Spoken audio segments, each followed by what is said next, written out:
En esta presentación tendremos la oportunidad de hacer un análisis acerca de los principios de la educabilidad como objeto de la filosofía de la educación.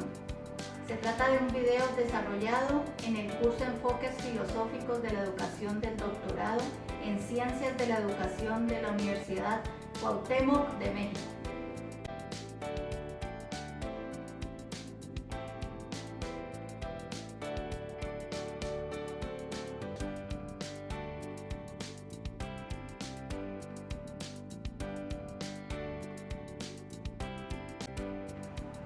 Según Herbart, el concepto de educabilidad se refiere a tres aspectos: la plasticidad, la evolución animal y la relación exclusiva al hombre, es decir, la categoría humana. La educabilidad es una categoría humana ya que es una forma que hace que el hombre sea capaz de perfeccionarse, desenvolviéndose en un equilibrio dinámico y orientándose a su realización personal, convirtiéndose así en autor de su propia vida.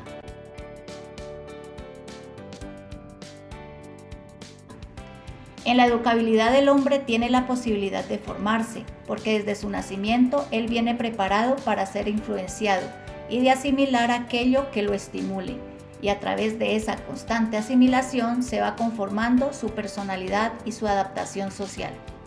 La educabilidad del ser humano no puede desligarse del contexto histórico, ya que está en medio de un tiempo y un espacio rodeado por una cultura, dependiendo así su realización humana, vivenciando los valores del momento y del lugar que lo condicionan. El hombre es educable, ya que es capaz de comunicarse y de relacionarse con los demás, determinando así su capacidad de reaccionar y de accionar a la hora de afrontar diversas situaciones que se le presentan en su vida cotidiana. Su inteligencia y su libertad posibilitan el inicio al mundo de las relaciones humanas, a través de las cuales el ser humano es capaz de proyectar su autoperfeccionamiento y su autorrealización. Como características de la educabilidad tenemos la personal. La educabilidad es un derecho personal como individuo y como integrante de un grupo social. El derecho a la educación es el derecho que tiene toda persona a desarrollarse en función de sus posibilidades y es obligación de la sociedad o del Estado de transformar esas posibilidades en realizaciones útiles y efectivas. La verdadera educación está incluida en la libertad de la persona e integrada en la realidad humana. La dinámica. Libertad y autoridad son dos términos ineludibles en la educación. El ser humano no resuelve su vida si se educa encerrado en los límites de su egoísmo personal. Todo lo que lo rodea influye en la constitución de su personalidad mediante la interiorización de dichas influencias, contribuyendo así a enriquecer su desarrollo personal, posibilitando que las potencialidades se conviertan en acto. La intencional. El ser humano es autónomo en cuanto a ser individual, pero cuando se lo considera como debe ser, sufre influencias externas que lo elevan hasta un plano ideal. De esas influencias externas proviene la intencionalidad como característica de la educabilidad. Según Quintana Cabanas, desde la consideración de la educación como proceso heteroeducacional, se justifica la intervención y su intencionalidad. La educabilidad es necesaria porque sin ella el hombre se vería privado de posibilidades de autorrealización, de personalización y de socialización. Límites de la educabilidad. Los límites de la educabilidad han sido tratados desde varias perspectivas de análisis. La herencia, denominado pesimismo pedagógico. Para los autores genitistas, la educabilidad como base de una intervención sobre el hombre es un propósito imaginario. Consideran que el trabajo pedagógico es un engaño porque las influencias educacionales solamente dependen de la dinámica de la propia naturaleza. Por ejemplo, Galton afirma que la educabilidad es prácticamente nula. Según esta teoría, nada puede modificar el educador porque la naturaleza es el principal factor de desarrollo humano y está determinada por la genética. Este pesimismo conduce al fatalismo. El ambiente, denominado optimismo pedagógico.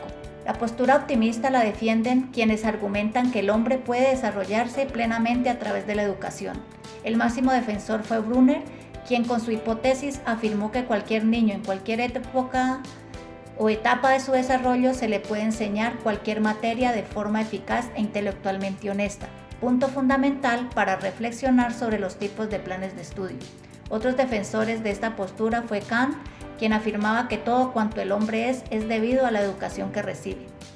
Aristóteles y Platón se pueden considerar como precursores de esta postura, pues creyeron que por la educación se conseguirían ciudadanos preparados para cumplir con funciones de tipo social. La herencia y ambiente denominado optimismo moderado. Esta tercera actitud es fruto de la persuasión de que la interacción entre el código genético y el ambiente es la más acertada explicación del desarrollo humano. Según Brunner, cabe resaltar que en la enseñanza una metodología adecuada a cada edad y a cada individuo permite educar a toda clase de alumnos. La doctrina sobre los periodos óptimos, los estilos cognitivos, el aprendizaje por descubrimiento y el énfasis sobre la cualidad cognitiva, más que sobre la cuantitativa, avalan esta postura moderadamente optimista. Limitaciones generales de la educabilidad. Fundamentalmente pueden reducirse a dos. Una radica en la misma naturaleza del hombre y otra en la naturaleza de la intervención educativa. Limitaciones de la educabilidad del ser humano, según Herbart, preveía al decir que la pedagogía no debe suponer educabilidad ilimitada. La indeterminabilidad del niño se halla limitada por su individualidad. La determinabilidad por la educación está limitada además por las circunstancias de la situación y del tiempo. Pedagógicamente significa que el niño no es solamente un fin en sí mismo, sino que también está obligado de acuerdo a estructuras y objetivos para los cuales es educado. Estas estructuras no son solo medios educativos para la estructura individual, es decir, que el niño no puede ser simplemente educado para sí mismo, sino también para el trabajo cultural, la profesión y la comunidad nacional. Límites derivadas de la intervención técnica. Según Jaspers, el ser humano está unido a las limitaciones de la vida como realidad biológica. Según Goddard, todas las limitaciones educativas proceden de la correlatividad básica entre el yo mismo y el mundo. Por ello, el educador es incapaz de ofrecer al educando algo absoluto, ya que el hombre es una existencia posible, algo inacabado. La espiritualidad del ser humano. Las teorías espiritualistas asignan tres características fundamentales a la educabilidad. Según San Cristóbal, la educabilidad es personal, porque se da en la persona como espíritu encarnado y libre. Es relacional, porque la educabilidad posee una estructura relacionando al espíritu con las cosas, y es activa por la posibilidad operativa. La realización del espíritu humano no se adquiere sino que se actúa.